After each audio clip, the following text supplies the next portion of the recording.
kwento ni Marisa at Tonyo.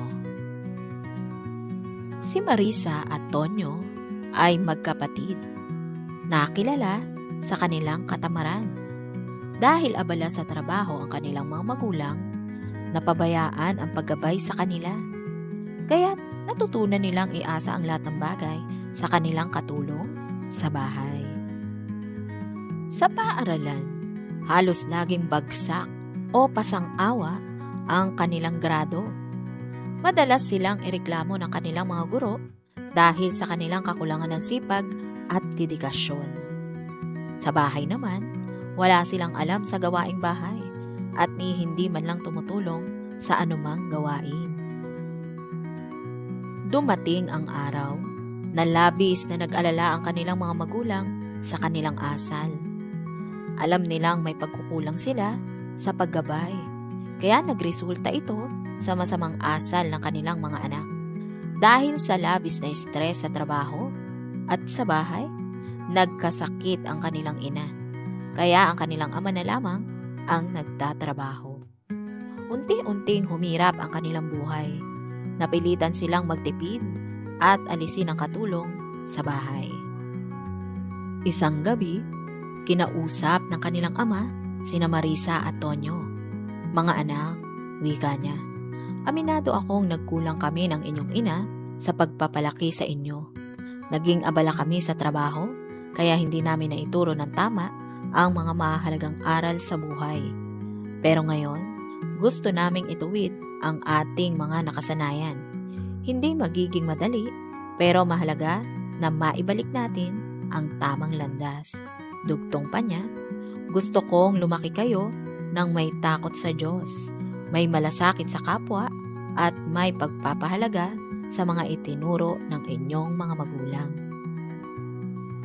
Bagamat nahirapan sa simula, sinunod ni Marisa at Tonyo ang kanilang ama. Nagsimula silang magtulungan bilang isang pamilya. Natuto silang maglinis ng bahay, maglaba, at magluto. Mga bagay na hindi nila ginawa noon. Sa paaralan, nagsikap silang mag-aral at unti-unting umangat ang kanilang mga grado. Napansin ng kanilang mga guro ang kanilang pagbabago at pinuri ang kanilang sipag. Sa kanilang pagtutulungan, gumaling ang kanilang ina sa karamdaman. Bumalik ang sigla ng kanilang pamilya at natutunan nila ang halaga ng bawat miyembro ng tahanan. Mula noon, naging mas malapit sila sa isa't isa at mas pinahalagahan ang buhay na may disiplina, pananampalataya at pagmamahalan.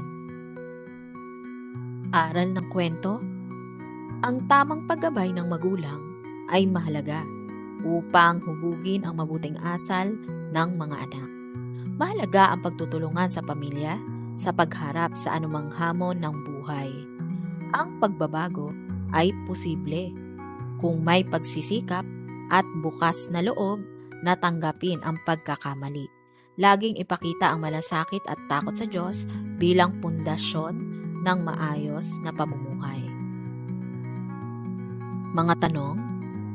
Una, ano ang ugali ni Marisa at Tonyo noong simula ng kwento? Pangalawa, bakit nagkasakit ang ina ni Marisa at Tonyo?